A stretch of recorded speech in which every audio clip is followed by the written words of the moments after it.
السلام علیکم۔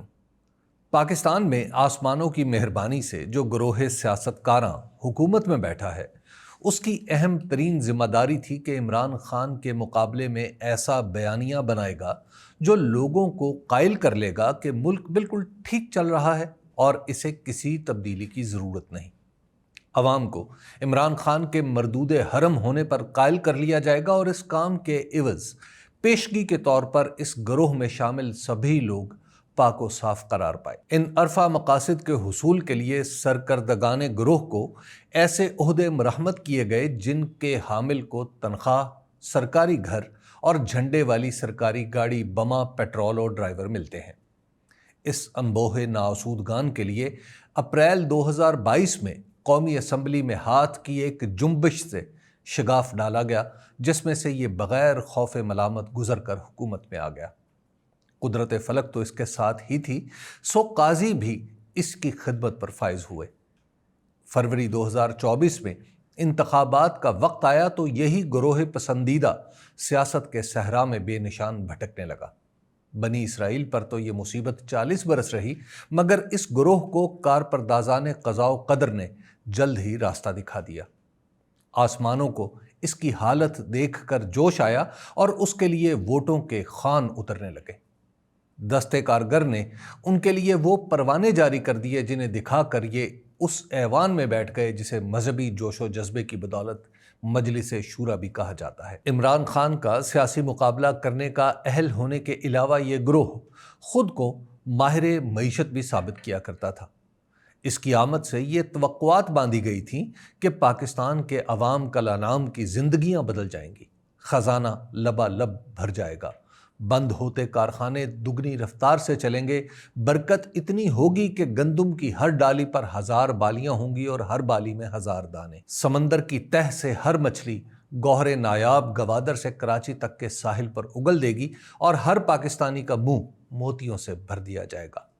یقین محکم تھا کہ ان عارفوں کی نگاہ ایسی ہوگی جو زمین میں چھپے خزانے کا سراغ بھی لگا لے گی اور محض عصائے حکومت کی ایک ضرب سے پتھریلے پہاڑ سونا اگلنے لگیں گے۔ اسی گروہ سیاستکاراں سے یہ امید بھی قائم کی گئی تھی کہ خیبر پختونخوا اور بلوچستان میں امن و امان کا مسئلہ چٹکی بجاتے حل ہو جائے گا۔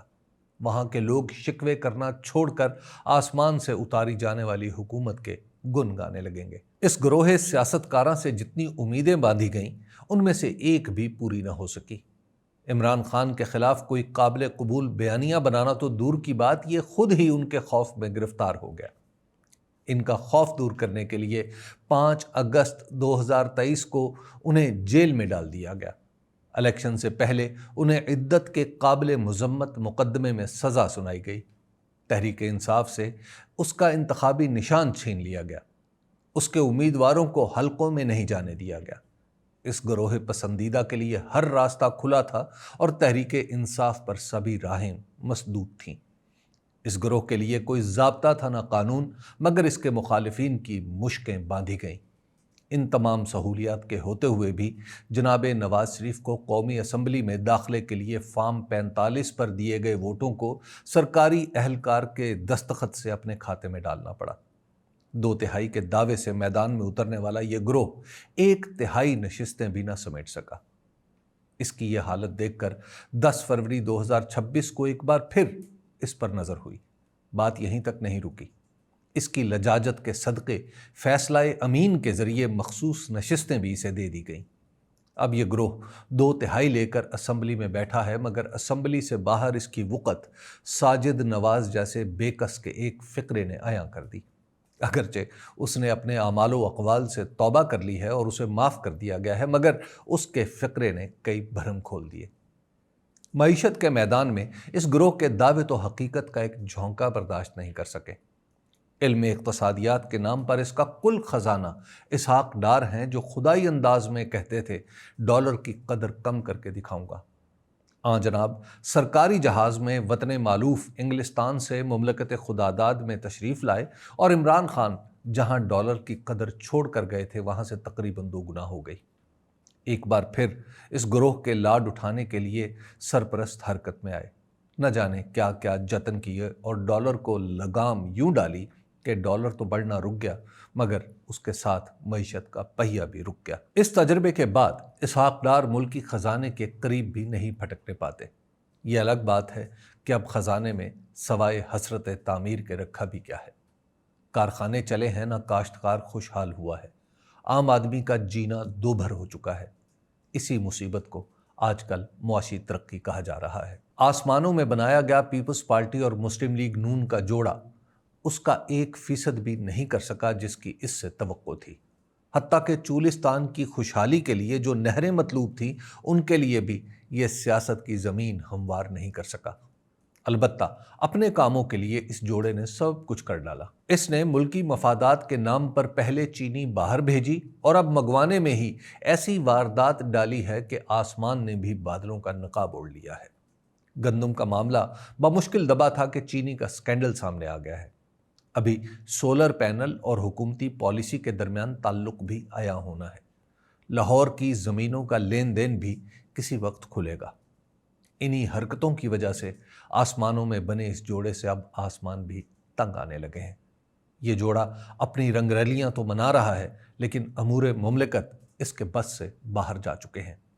عمران خان جیل میں ہیں مگر ان کا نام لیے بغیر دنیا میں پاکستان کا ذکر ممکن نہیں رہا۔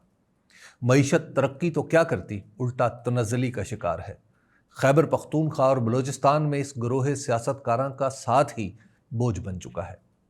حالات کو سمجھنے کی مبلغ صلاحیت اس میں اتنی ہے کہ بجٹ میں الٹے سیدھے اقدامات کے ازالے کے لیے کاروباری لوگوں کو بھی اکابر سے رابطے کرنا پڑتے ہیں۔ 26ویں ترمیم کا جھمیلا بھی اسی گروہ کی حفاظت کے لیے کیا گیا تھا مگر اس میں بھی یہ کچھ نہیں کر سکا، الٹا لوگ اسے آسمانی تحفہ ہی سمجھنے لگے۔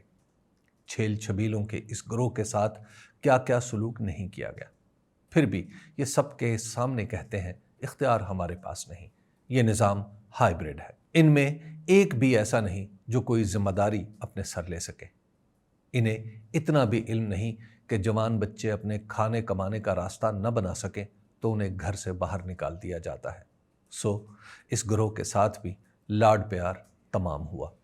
ناز و نعمت میں پلے ہوئے ان بگڑے ہوئے بزرگوں کے ٹھوکریں کھانے کا وقت قریب آن لگا ہے۔ خدا حافظ۔